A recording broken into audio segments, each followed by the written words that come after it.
Pada malam itu, langit di atas Israel terlihat berat seperti kaca yang siap retak. Jam baru menunjukkan pukul 7 malam ketika rintik hujan pertama jatuh di Tel Aviv, menyapu jalan-jalan yang biasanya ramai. Tak ada yang peduli. Orang-orang masih duduk di kafe. Lalu lintas padat bergerak lambat, dan kehidupan berjalan sebagaimana mestinya. Tapi 2 jam kemudian, suara hujan berubah. Bukan lagi ketukan lembut di atap, melainkan hantaman deras yang memukul kaca jendela, menembus jalan, memaksa semua orang menoleh ke langit. Dari pantai Ashdod sampai jalan-jalan tua Yerusalem, air mulai turun dengan kecepatan yang belum pernah terasa sebelumnya. Kamera keamanan merekam detik-detik ketika angin menggulung tanda jalan, dan kilatan petir membelah malam seperti kamera raksasa yang mengabadikan awal dari sesuatu yang tak terkira. Di tengah semua itu, ada satu kalimat yang muncul di benak banyak orang. Malam ini, negara dengan militer terkuat di Timur Tengah harus berlutut di hadapan alam. Di pusat kota Haifa, orang-orang saling berpegangan, mencoba mencari tempat aman, sementara suara sirene bergema tanpa henti. Dan di rumah-rumah kecil di Be'er Sheva, keluarga duduk berdesakan di ruang tamu, menunggu kabar dari radio. Tidak ada serangan, tidak ada politik, hanya air yang jatuh tanpa henti. Langkah pertama dari sebuah malam panjang yang akan mengubah semua peta dan semua keyakinan tentang siapa yang benar-benar berkuasa di tanah ini. Sebuah pengantar sunyi, sebelum kota-kota perlahan hilang di telan air. Dalam waktu kurang dari 10 jam, peta Israel seperti dilukis ulang oleh air.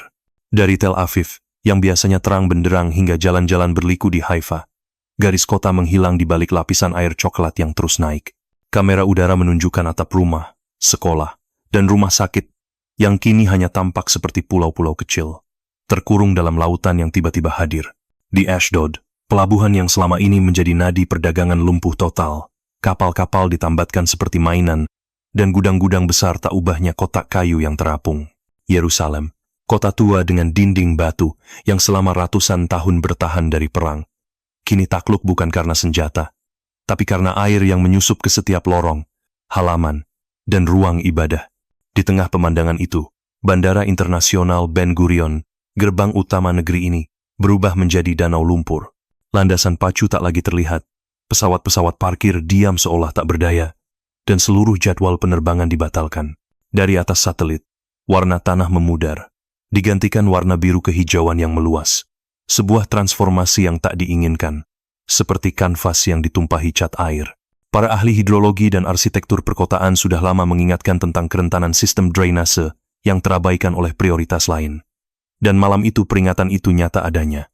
Air tidak hanya membanjiri jalan, ia juga menenggelamkan rasa aman, menyingkap betapa rapuhnya infrastruktur di balik megahnya gedung-gedung kaca. Ini bukan kisah bencana semata, melainkan cermin. Sebuah negara modern bisa berhenti, seketika ketika alam memutuskan untuk mengambil kendali, tanpa peringatan, tanpa kompromi. Malam itu, kota-kota bukan hanya basah. Mereka tenggelam, bersama seluruh keyakinan, bahwa perencanaan manusia bisa mengalahkan batas alam. Di jalan-jalan Tel Aviv malam itu, tak ada lagi bentuk kota, hanya aliran air yang deras memotong aspal. Orang-orang berlari, menunduk melawan hujan, tapi kemanapun mereka melangkah, permukaan jalan sudah berubah menjadi sungai. Di Haifa, mobil-mobil yang terjebak di persimpangan perlahan terangkat, hanyut seperti perahu tanpa kemudi. Klakson yang tadinya saling bersahutan kini tenggelam, diganti oleh teriakan minta tolong dan suara kaca pecah. Di Ashdod, antrian panjang kendaraan di jalan pesisir berubah menjadi dinding besi yang tak bisa bergerak, dan dalam beberapa jam kemudian, dinding itu sendiri dihancurkan oleh arus. Jaringan listrik padam, menara telekomunikasi tak lagi memancarkan sinyal. Orang-orang menyalakan ponsel hanya untuk melihat layar gelap tanpa koneksi. Di Yerusalem, kota yang selama ini identik dengan lonceng dan doa, malam itu hanya diisi suara angin bercampur raungan air.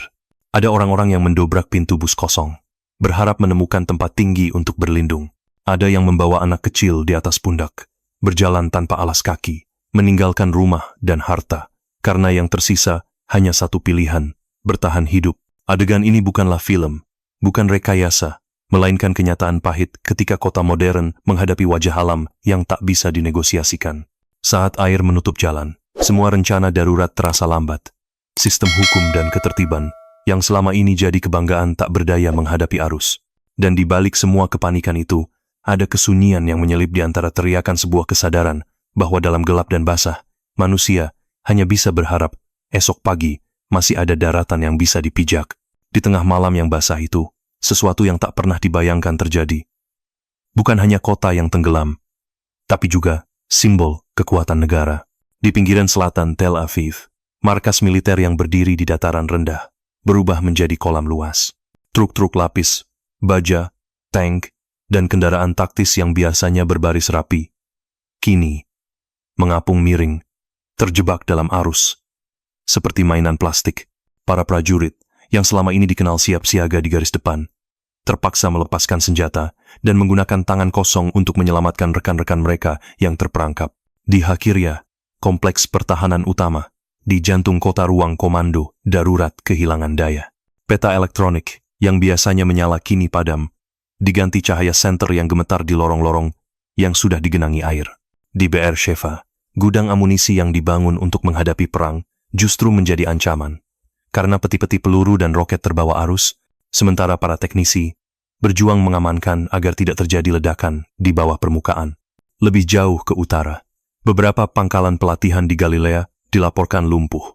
Barak yang dulu keras seperti benteng kini hanyalah bangunan basah yang kosong. Di saat yang sama, air tidak berhenti di fasilitas militer. Gedung Knesset dan kantor pemerintahan di Yerusalem ikut dikepung banjir. Sistem komunikasi, siren, bahkan jaringan listrik di ruang rapat nasional terputus. Untuk pertama kalinya dalam sejarah, mesin komando yang biasanya bekerja tanpa henti terdiam bukan karena perang, melainkan karena air yang merayap masuk tanpa peringatan. Malam itu menyingkap satu kenyataan sederhana. Kekuatan teknologi, senjata, dan tembok baja tidak ada artinya saat alam menutup semua jalan. Sebuah pelajaran pahit tentang betapa rapuhnya perencanaan besar jika pondasinya tidak berdiri di atas kesadaran akan batas manusia. Di Tel Aviv, pusat ekonomi yang biasanya berdenyut sepanjang malam, banjir mengubah wajah kota menjadi bayangan samar di balik tirai air. Gedung-gedung tinggi yang berdiri angkuh di tepi Boulevard Rothschild perlahan tenggelam hingga lantai dasar. Jalan-jalan utama hilang bentuknya, dan distrik bisnis yang tak pernah tidur kini terdiam. Kamera udara dari polisi memperlihatkan pemandangan yang sulit dipercaya. Lautan air bercampur lumpur mengisi setiap sudut kota, menutup papan iklan, menelan mobil, dan memutus aliran cahaya. Di Yerusalem, air memasuki kota tua. Tempat batu-batu jalanan telah menjadi saksi ribuan tahun sejarah. Lorong sempit yang biasanya penuh langkah peziarah, kini menjadi sungai kecil, membawa potongan kayu dan sisa-sisa tenda pedagang. Dinding barat, yang dikenal sebagai tembok ratapan, terlihat setengah tenggelam. Barisan doa yang biasanya diletakkan di celah batu kini basah, hanyut oleh arus. Di Haifa, badai yang datang dari laut memukul pelabuhan, memecahkan kontainer, dan menghempaskan kapal-kapal ke dermaga, seperti mainan. Ombak pasang merayap masuk ke kawasan industri, merusak jalur kereta dan gudang. Fleissem memperlihatkan pemandangan menakutkan. Air laut menelan perlahan tepian kota, bercampur dengan banjir dari daratan, hingga batas antara laut dan kota menghilang sama sekali. Di antara semua gambar itu, satu pesan muncul tanpa kata. Bahkan tempat yang dianggap pusat kekuatan dan pusat iman pun tak berdaya di hadapan kekuatan alam. Bencana ini tidak memilih target. Ia mengingatkan bahwa di negeri paling penting sekalipun, manusia hanya tamu sementara. Malam itu, kota-kota yang biasanya menjadi simbol kemajuan dan doa, berdiri sunyi di bawah satu warna, biru kelabu, yang menutup semua garis batas antara keangkuhan buatan manusia dan kenyataan rapuh kehidupan. Pagi setelah banjir besar itu, pemerintah Israel mengumumkan status darurat nasional. Di layar televisi yang masih berfungsi lewat generator, Perdana Menteri berbicara singkat. Semua sumber daya negara dikerahkan. Di jalan-jalan Tel Aviv, Yerusalem, dan Haifa, tentara dan relawan turun bersama, bukan untuk patroli, melainkan untuk menarik orang-orang dari arus dan reruntuhan. Di antara kerjasama itu, ada juga wajah lain. Sebagian warga kehilangan harapan dan kebutuhan pokok, memecah toko, mengambil makanan dan air minum. Polisi kewalahan membedakan mana yang penyelamatan diri dan mana yang penjarahan. Dalam kekacauan itu, solidaritas juga tumbuh. Ada tetangga yang membuka rumah 2 lantai mereka untuk orang asing. Ada yang mengikatkan tali ke pagar untuk membantu orang menyeberangi arus di jalan. Di tingkat internasional, sidang darurat Dewan Keamanan PBB dibuka di New York hanya beberapa jam setelah berita banjir menyebar. Negara-negara tetangga dan Eropa mengumumkan kesiapan bantuan logistik. kapal medis, dan tim penyelamat. Namun, kenyataan di lapangan tak sederhana. Pelabuhan Haifa lumpuh, Bandara Ben Gurion tergenang lumpur, dan jalur darat ke pusat kota terputus. Bantuan bisa dijanjikan, tapi tidak bisa tiba secepat doa. Para pengamat internasional mulai membicarakan sesuatu yang lebih dalam. Bagaimana sebuah negara yang selama ini merasa aman di bawah sistem teknologi tinggi mendadak menghadapi krisis yang tidak bisa dihentikan oleh tembok baja atau siren. Banjir ini menguji tidak hanya ketahanan fisik kota, tetapi juga daya uji solidaritas sosial di dalam dan di luar negeri. Di setiap rekaman video amatir yang beredar di media sosial malam itu, ada satu benang merah. Manusia, dalam air setinggi dada, kembali setara tanpa pangkat, tanpa perbatasan. Malam itu semua orang hanya punya satu misi, bertahan hidup, dan berharap esok dunia tidak lagi terputus. Banjir yang menelan kota-kota Israel tidak berhenti pada batas air. Ia menjalar ke jantung ekonomi dan politik negara itu. Ketika Tel Aviv tenggelam, distrik finansial yang selama ini berdenyut dengan angka saham dan transaksi digital, tiba-tiba terdiam. Bursa, efek menutup perdagangan tanpa batas waktu. Bank-bank tidak bisa dibuka, dan sistem pembayaran elektronik lumpuh total. Perusahaan teknologi yang biasa bangga dengan koneksi global, kini hanya punya ruangan kosong dan server yang tergenang. Krisis fisik berubah cepat menjadi krisis kepercayaan. Di jalanan yang baru kemarin dipenuhi relawan penyelamat, mulai terdengar teriakan protes. Di beberapa sudut kota Yerusalem, orang-orang berkumpul di depan gedung pemerintah sementara yang selamat dari banjir, menuntut jawaban. Bagaimana kita bisa tenggelam seperti ini? Tanya mereka. Tidak hanya tentang air, tetapi tentang kepercayaan pada negara yang mereka kira selalu siap. Lalu muncullah teori-teori baru yang berkembang cepat di media sosial. Banjir ini bukan semata-mata cuaca, kata sebagian, melainkan senjata iklim, manipulasi teknologi dari luar negeri.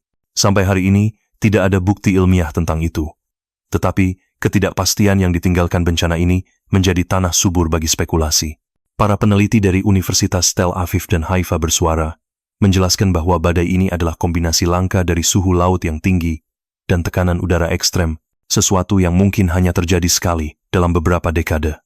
Namun, di tengah air yang belum surut dan rumah yang masih tenggelam, kata-kata ilmuwan terdengar seperti bisikan. Di layar televisi yang masih menyala di ruang darurat, gambar warga yang mengungsi bersisian dengan grafis pasar saham merah darah. Dua krisis berjalan beriringan. Alam memukul dengan air, dan politik terguncang karena kehilangan kepercayaan. Malam itu menjadi titik di mana satu pertanyaan sederhana bergema di seluruh negeri. Setelah air ini surut, apa yang masih bisa mereka bangun kembali hanya kota, atau juga keyakinan mereka pada masa depan? Saat air akhirnya mulai surut, yang tersisa bukanlah kota seperti dulu. Dari Tel Aviv sampai Yerusalem, barisan bangunan kini hanyalah dinding kosong penuh lumpur. Jutaan orang harus hidup di tempat penampungan sementara. Ada anak-anak yang menangis mencari orang tuanya. Ada orang tua yang duduk, diam menatap kosong karena rumah, dokumen, dan kenangan mereka hilang bersama arus. Kamera berita merekam jalanan yang semula sibuk, kini menjadi lapangan lumpur, di mana bau garam, besi karat, dan kayu basah bercampur. Dari kejauhan terdengar suara helikopter penyelamat, tetapi di bawahnya ada keheningan panjang yang tidak bisa dihapus oleh suara mesin. Ketika krisis logistik mulai diatasi, tantangan lain datang, luka yang tidak terlihat. Trauma menghantui para penyintas. Di sekolah darurat, relawan psikolog membantu anak-anak menggambar kembali rumah mereka, mencoba memberi bentuk pada rasa takut yang belum mereka mengerti. Krisis kepercayaan terhadap pemerintah juga tidak hilang begitu saja. Banyak warga bertanya, apakah kita siap untuk menghadapi bencana berikutnya? Atau kita hanya menunggu waktu? Di sisi lain, para akademisi dan pegiat lingkungan melihat peristiwa ini sebagai panggilan bahwa pembangunan tidak bisa lagi memalingkan wajah dari iklim. Pesan yang mengendap dari bencana ini sederhana tapi keras. Alam telah menunjukkan bahwa sekuat apapun militer, secanggih apapun teknologi, semuanya tak berarti ketika bumi bergerak melawan. Dalam saat-saat paling gelap, bukan kekuatan senjata yang bertahan, tetapi solidaritas. Orang yang memberi tangan di tengah air, orang yang membuka pintu rumah untuk orang asing, itulah kekuatan yang sesungguhnya. Video ini bukan sekadar cerita tentang banjir, tetapi tentang manusia. Tentang bagaimana kita memilih, bangkit, belajar, dan bersiap untuk dunia yang terus berubah. Simpan video ini, bagikan, dan tuliskan pendapatmu di kolom komentar. Apa yang seharusnya kita pelajari dari malam ketika kota-kota tenggelam dalam diam?